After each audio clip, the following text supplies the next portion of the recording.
జై భీమ్ ఒకసారి సైలెంట్ గా ఉంటే నేను ఒక 10 నిమిషాలే మాట్లాడితే ఎక్కువసేపు మాట్లాడను. సైలెంట్ గా ఉంటే మనం బాబాసాహెబ్ అంబేద్కర్ విగ్రహం పెట్టడం ఒకటే మనకు ముఖ్యం కాదు.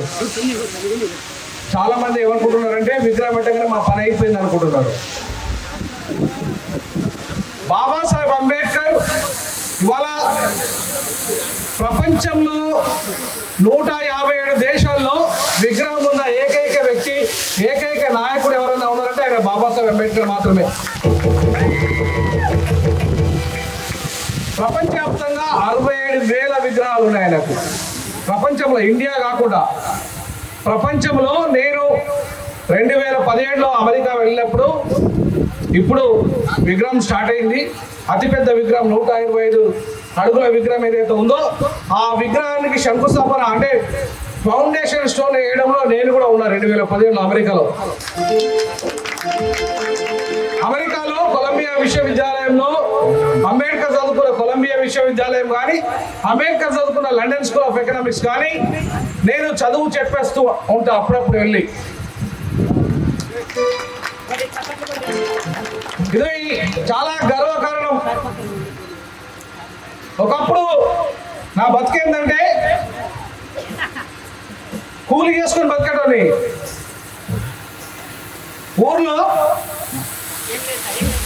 మా ఊర్లో గజం జాగా కూడా లేకుండా అన్ని కూలు చేసేటోని. అన్ని కూలు ఏదైతే కల్వకు పోయేవో అన్ని హోటల్లో పని చేసేటోని, అన్ని రకాల పని చేసేటోని నేను.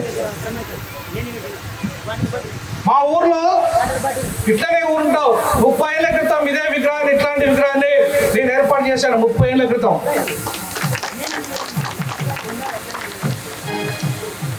బాబాసాహెబ్ అంబేద్కర్ విగ్రహాన్ని ఎందుకు పెట్టుకోవాలో నేను చెప్తా మీకు. ఇప్పుడు పెట్టుకుంటే ఏమొస్తుందో కూడా చెప్తా. మీరు ఒక్కసారి కొంచెం ఎందుకు దిగాలి.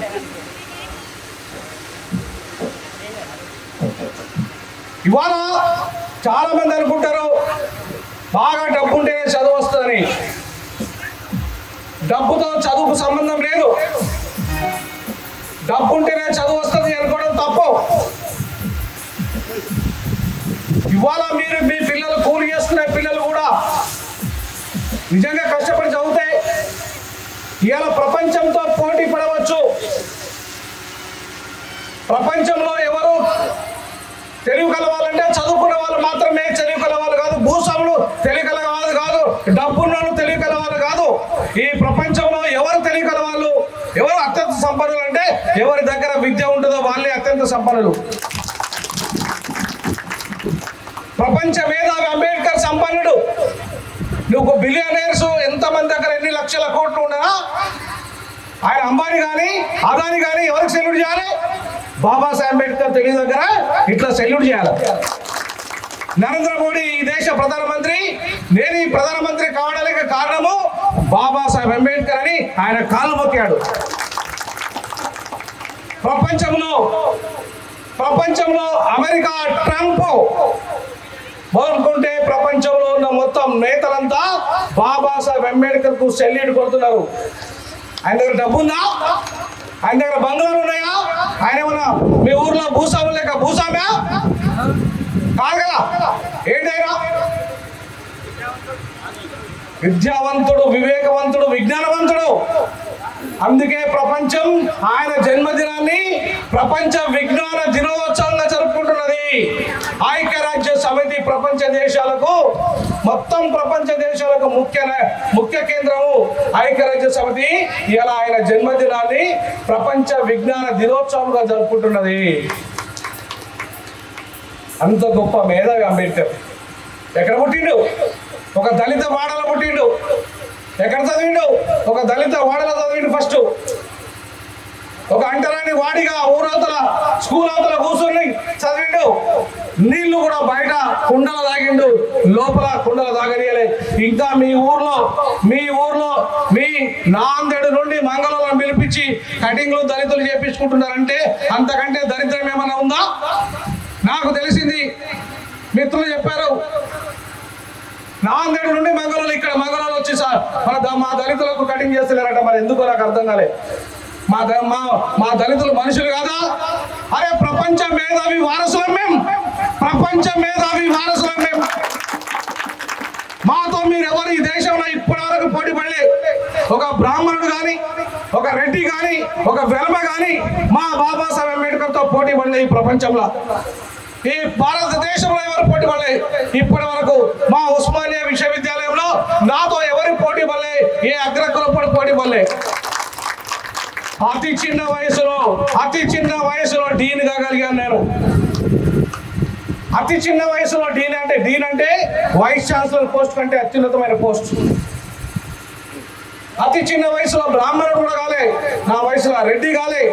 నాలాగా ప్రపంచ దేశం తిరిగిన వాడు మా డిపార్ట్మెంట్ లెవెల్ లేరు. ఉస్మానియా విశ్వవిద్యాలయంలో నేను తిరిగాను ప్రపంచ దేశాలు. నేను చెప్పాను ప్రపంచ దేశాల్లో చదువు. ఎందుకు, ఎలా సాధ్యమైంది? నా గురువు బాబాసాహెబ్ అంబేద్కర్. నేను దేవునిగా స్వీకరించేవాడు ఒకే ఒక్కడు. ఏ దేవుని నేను నమ్మను, నేను నమ్మే దేవుడు ఒకే ఒక్కడు, ఆయనే డాక్టర్ బాబాసాహెబ్ అంబేద్కర్. అందుకే ఆయన లాగానే డ్రెస్ వేసుకుంటా, ఆయన లాగానే అద్దాలు పెట్టుకుంటా, ఆయన లాగానే ఆత్మగౌరవంతో బతుకుతా. నేను ఎవరికంటే తక్కువ కాదు, మనం ఎవరికంటే తక్కువ కాదు. ప్రపంచ మేధావి మన తాత బాబాసాహెబ్ అంబేద్కర్, మన తాత. మనం ఎవరికంటే తక్కువ? ఏ మంగళవాళ్ళు మాకంటే ఎక్కువ చదువుకున్నారా మీరు? మీరు ఎవరు మాకంటే ఎక్కువ చదువుకున్నారు చెప్పండి. మిమ్మల్ని వస్తే రక్తం వస్తుంది, మమ్మల్ని వస్తే ఏమొస్తుంది? మీరెందుకు మాకు మిగతా వాళ్ళందరికీ కటింగ్ చేసిన వాళ్ళు మాకెందుకు చేస్తున్నారు? మిమ్మల్ని జైలుకి పంపిస్తా, మిమ్మల్ని జైలుకి పంపిస్తా. మీరు కనుక పద్ధతి మార్చుకోకపోతే, మీరు మమ్మల్ని మనుషులుగా చూడకపోతే, ఇంకెవరైనా సరే మా దళిత ప్రజల జోలికి వచ్చినా, మమ్మల్ని ముట్టుకుంటే అంటరాని వాడన్నా, మమ్మల్ని అవమానపరిచినా మిమ్మల్ని అందరినీ జైలుకి పంపించే బాధ్యతను తీసుకుంటా. అటువంటి వాళ్ళను జైలుకి పంపించే బాధ్యత తీసుకుంటా. ఎందుకంటే ఈ రాజ్యాంగం రాసింది మా బాబాసాహెబ్ అంబేద్కర్. ఈ దేశం ఇట్లా నడుస్తుందంటే ఎవరు కారణం? ఈ దేశం ఇక్కడ పోలీస్ వ్యవస్థ, న్యాయ వ్యవస్థ, శాసన వ్యవస్థ, ఈ ప్రధానమంత్రి, ఈ ముఖ్యమంత్రి, ఈ మొత్తం వ్యవస్థలని ఎవరి వల్ల నడుస్తున్నాయి? మా వల్ల నడుస్తున్నాయి. మేము రాసిన, మా బాబాసాహెబ్ అంబేద్కర్ రాసిన రాజ్యాంగం వల్ల నడుస్తున్నాయి. ఈ ఊరు సర్పంచ్, ఈ ఊరు సెక్రటరీ, ఆయన కూడా ఇవాళ మేము చెప్పినట్టే మా బాబాసాహెబ్ అంబేద్కర్ రాసిన రాజ్యాంగం ప్రకారమే నడవాలి. అంత గొప్ప రాజ్యాంగాన్ని మేము రాయగలిగినాం. ఈ ప్రపంచాన్ని చదవగలిగినాం, ఈ ఊరును చదవగలిగినాం, ఈ దేశాన్ని చదవగలిగినాం. ఈ రోజు ఈ ఊర్లో ఉన్న చెత్త చెదారము తీసేసేది ఎవరు? ఈ ఊరు బాగుపడదంటే మా కృషి లేకుండా బాగుపడుతుందా? ఈ దేశం బాగుపడదంటే మా కృషి లేకుండా బాగుపడదా? మేము లేకుండా ఈ దేశం బాగుపడదా? ఈ దేశం కానీ, ఈ రాష్ట్రం కానీ, ఈ ఊరు కానీ మా దళితుల శ్రమ ఫలితంగా బాగుపడ్డాయని చెప్పేసి సగర్వంగా చెప్పదలుచుకున్న ఈ సందర్భంగా. అంబేద్కర్ అందరి వాడు, ఒక దళితుడు కాదు. అంబేద్కర్ వల్ల ఈ స్టేజ్ మీద అన్ని కులాలు కూర్చున్నాయి, ఇక్కడ అన్ని మతాలు కూర్చున్నాయి. ఈ సందర్భంగా నేను అందరినీ అభినందిస్తున్నా, అందరికీ జైభీం తెలియజేస్తాను. ఇది ఇట్లా మనం అందరం కలిసి ఉండాలి. మనమంతా మానవులం. కులాల తర్వాత కులాన్ని ఎవడో క్రియేట్ చేశాడు. ఒక కులంలో పుట్టడం ఎవరు తప్పు కాదు. రెడ్డి అయితే రెడ్డి, కమ్మ అయితే కమ్మ, బ్రాహ్మణ అయితే బ్రాహ్మ, మాలైతే మాల, మాదిగ అయితే కులం. మనం కూడా నువ్వు నేను ఏమైనా క్రియేట్ చేశామా? క్రియేట్ చేసింది ఎవడో, ఆ మనవు అని చెప్పుకుంటారు. క్రియేట్ చేసింది, సృష్టించిన తప్పు. అది మనుషులంతా ఒక్కటే భారత రాజ్యాంగం ప్రకారం. అది ఆడైనా, మగైనా, మాలైనా, మాదిగైనా, రెడ్డి అయినా, బాపనైనా, ఎవరైనా సమానమే. అందరికీ మంగళైనా అందరికీ కటింగ్ చేసినట్టే మా దళితులకు కూడా చెయ్యాలి. చెయ్యకపోతే నిన్ను జైలుకి పంపడం మా బాధ్యతగా తీసుకుంటాం. ఈ సందర్భంగా హెచ్చరిక చేస్తున్నా. ఈ వేదిక, ఈ సభా సాక్షిగా బాబాసాహెబ్ అంబేద్కర్ విగ్రహం సాక్షిగా చెప్తున్నాను. మమ్మల్ని ఎవరిని అవమానపరిచినా మిమ్మల్ని ఊరుకునే వదిలిపెట్టే ప్రసక్తే లేదని చెప్పేసి ఈ సందర్భంగా తెలుసుకున్నాం. ఎందుకంటే మేము మనుషులమే, మాకు ఆత్మగౌరవం ఉంది, మాకు చీమనెత్తునుంది. ఇంకా ఏంటండి, ఇంకా 2 క్లాసుల సిస్టమ్, ఇంకా ఏమిటండి ఊరవతల మా ఇంట్లో ఉండాలి, ఇంకా ఏమిటండి 78 సంవత్సరాల స్వతంత్ర భారతదేశంలో మేము ఇంకా మనుషులంగా చూడబడతా? మేము మనుషులం కాదా? మాకు మానవ హక్కులు లేవా? ఈ రాజ్యాంగం రాసినారా? బాబాసాహెబ్ అంబేద్కర్ కల్పించిన హక్కులతో బతుకుతున్న అందరము మమ్మల్ని మీరు ఈ రకంగా చిన్న చూపు చూడడం సరైన విధానం కాదని చెప్పేసి నేను రిక్వెస్ట్ చేసి చెప్తున్నాను మగలకు, ఇక్కడున్న మగలి సోదరులకు మిమ్మల్ని రిక్వెస్ట్ చేసి చెప్తున్నాను. మీరు వినకపోతే ఖచ్చితంగా నేను ఒక హైకోర్టు అడ్వకేట్గా, ఒక ప్రొఫెసర్గా చెప్తున్నాను, ఒక సుప్రీంకోర్టు అడ్వకేట్గా చెప్తున్నాను, ఖచ్చితంగా మిమ్మల్ని జైలుకు పంపించే బాధ్యత తీసుకుంటాం. ఎందుకు? మేము మనుషులమే, మాకు అన్ని హక్కులు ఉన్నాయి.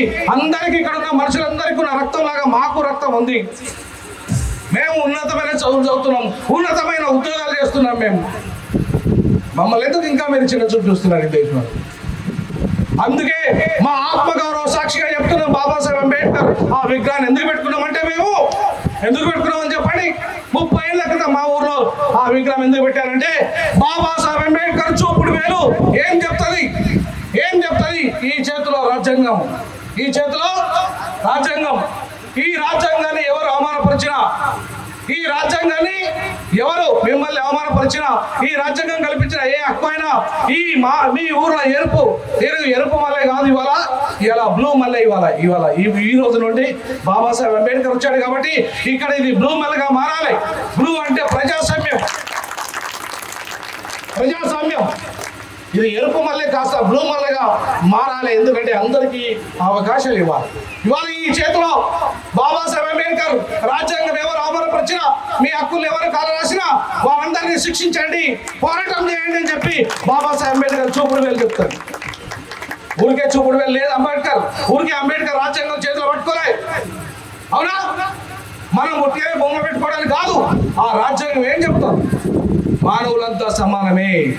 స్త్రీ అయినా, పురుషుడైనా, మాలైనా, మాదిగైనా, దళితుడైనా, రెడ్డి అయినా, కమ్మ అయినా, ఎవరైనా సరే ఈ భూమి మీద భారతదేశ ఈ భూమి మీద పుట్టిన మానవులందరూ భారతమాత సాక్షిగా అందరము సమానమే. నేను ఎక్కువ నేను తక్కువ అనేది లేదు. రాజ్యాంగం వచ్చిన తర్వాత ఆడ మగ అనే తేడా లేదు, అందరూ సమానమే. మనమందరికీ సమానమైన హక్కులు ఉన్నాయి.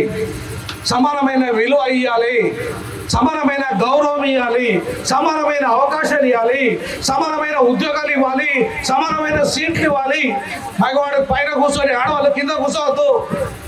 ఈవెన్ ఇంట్లో కూడా మీ ఇళ్ళ మగవాళ్ళు పైన కూర్చుంటే ఆడవాళ్ళు కింద కూర్చోవాలి. ఇంకా 78 సంవత్సరాల తర్వాత కూడా నా భార్య నేను పక్కన కూర్చుంటాం, నా పిల్లలు పక్కనే కూర్చుంటారు.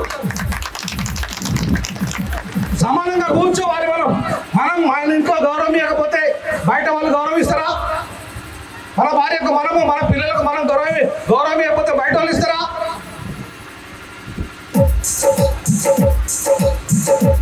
అందుకే మిత్రులారా, ఇవాళ చదువు మనల్ని సంస్కారవంతులు చేయాలి, అజ్ఞానవంతులు చేయొద్దు. చదువుకున్న వాళ్ళు ఎవరైనా సరే అజ్ఞానంగా మాట్లాడొద్దు. దయచేసి మన పిల్లల్ని ముందు చదివిద్దాం. మా అమ్మ రోజుకు ₹1 కూలి చేసేది. ₹1 కూలి మాకు. మా నాయన ఫుల్ తాగేటోడు, తాగి చచ్చిపోయాడు ఆయన. మాకు ఇల్లు గతి కూడా ఆయన సంపాదించలేదు, ఇల్లు అడుగు జాగా కూడా మాకు లేదు. అట్లా తాగి చచ్చిపోతే 2 అక్కలు, ఒక చెల్లె, ఒక తమ్ముడు, వాళ్ళందరినీ చదివించి ఉన్నత ఉద్యోగస్తులు చేశాను. ఇప్పుడు నేను వాళ్ళందరినీ పెళ్లిళ్ళు చేసిన తర్వాత నేను చేసుకున్న పెళ్లి లాస్ట్ అందరి పెళ్ళిళ్ళు చేసి నా తమ్ముడి పెళ్లి కూడా చేసి చివరికి నేను చేసుకున్నా. చదువుకుంటే సంస్కారం వస్తుంది, మనకు విజ్ఞానం వస్తుంది, తెలివి వస్తుంది. తాగుబోతులుగా మన ఇంట్లో ఎవరైనా సరే దయచేసి మానండి, తాగుడు మానండి. మన కుటుంబాలలో తాగుడు అనేది ఉండద్దు. తాగుడుకు బానిసమైన అంటే ఈ సమాజం నిన్ను చిన్న చూపు చూస్తుంది.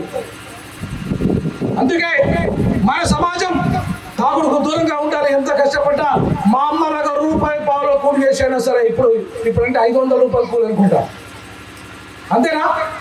అప్పుడు ₹1 కూలి నుండి ₹10 కూలి వరకు చేసింది మా అమ్మ. ఇప్పుడు 500 కూలి దొరికే అవకాశం ఉంది. మన పిల్లల్ని ఎంత కష్టపడైనా చదివిద్దాం, హాస్టల్లో వేద్దాం, గవర్నమెంట్ స్కూల్స్లో వేద్దాం, గవర్నమెంట్ హాస్టల్లో వేద్దాం. కానీ పిల్లల్ని మాత్రం చదివిద్దాం, ఉన్నతం చేద్దాం. బాబాసాహెబ్ అంబేద్కర్ ఎంత గొప్ప చదువు చదివాడు, అంత గొప్ప చదువులు ఏర్పు వల్లేనా మన ఊరు పిల్లలు కూడా చదవాలి. ఇక్కడికి వెళ్ళి అమెరికా వెళ్ళాలి, ఇక్కడికి వెళ్ళి కొలంబియాలో చదవాలి, ఇక్కడికి వెళ్ళి ఆస్ట్రేలియా వెళ్ళాలి, ఇక్కడికి వెళ్ళి యూరోప్ వెళ్ళాలి. మన దళిత పిల్లల్ని ఎక్కడికైనా చదివిద్దాం. నా నంబర్ తమ్ముడు ఆయనకు కార్డు ఇచ్చాను, నా నంబరు మీ గైడెన్స్ అన్నిటికీ నా నంబర్ రాసుకోండి. 9390119889. తమ్ముడికి నా కార్డ్స్ ఇచ్చాను ఇక్కడ 9390119889. మన రమేష్ బాబు తమ్ముడికి ఇచ్చాను నా కార్డ్స్. తీసుకోండి. మీరు మీకు ఏ సమస్య వచ్చినా నాకు ఒక కాల్ చేయండి, లేదా వాట్సాప్లో మెసేజ్ పెట్టండి. మీ చదువులు గైడెన్స్ ఇస్తలేదు, ఏం చదువుకోవాలో చెప్తా. ఎందుకంటే మా ఊర్లో నా అంత చదివిన ఎవరు లేడు. బాబాసాహెబ్ అంబేద్కర్ లాగా నా పేరెంత ఉందో నాకు డిగ్రీలు అన్నీ ఉన్నాయి. అన్ని డిగ్రీలు బాబాసాహెబ్ అంబేద్కర్ చదువుకున్న విశ్వవిద్యాలయాలపై చదువు చెప్పేస్తున్నా అంటే మీరు అర్థం చేసుకోండి. ఒక గ్రామీణ స్థాయిలో నుండి అన్టచబుల్ కుటుంబంలో పుట్టి ప్రపంచ దేశాల్లో తిరిగి ఇవాళ ప్రపంచంలో ఉన్నతమైన విశ్వవిద్యాలయాల్లో చదువు చెప్పేస్తున్నా అంటే ఏంటి మన స్థాయి? అంటే మన చదువు ఎక్కడ తీసుకుపోతుంది మనల్ని?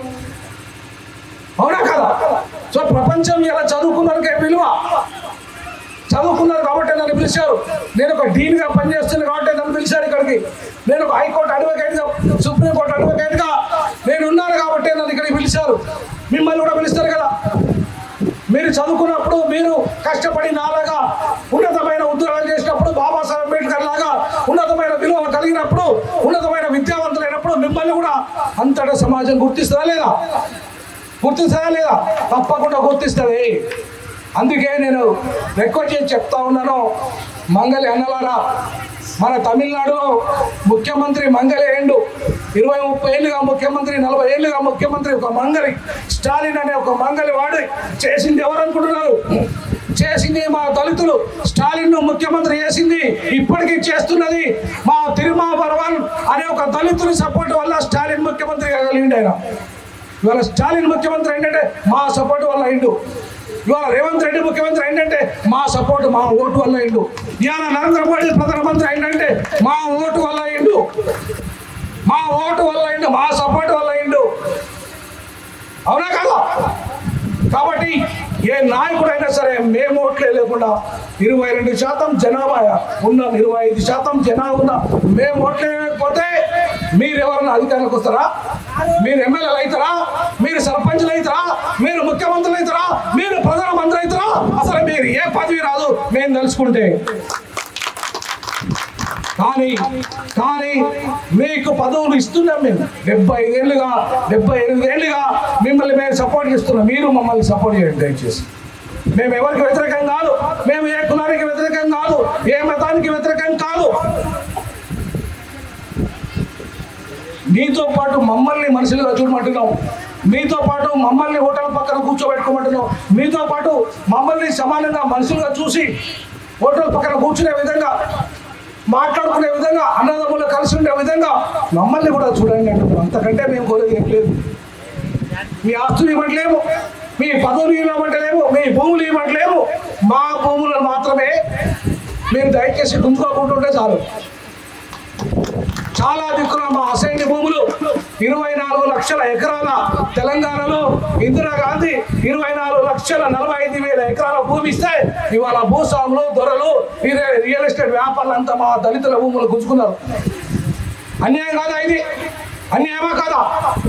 మా అన్యాయమే. మా భూములను మాకు ఇవ్వండి, ఇప్పించండి. రేవంత్ రెడ్డి గారు అన్యాక్రాంతంగా ఇవాళ కోట్లాది రూపాయలు ఒక ఎకరానికి భూమి మాకు ఇందిరమ్మ దయ వల్ల, ఇందిరమ్మ అనే మహా తల్లి ఇచ్చిన భూమి మాకు ఈరోజు ఇల్లు మా ఊర్లో ఉందంటే ఇందిరమ్మ ఇచ్చిన ఇల్లే.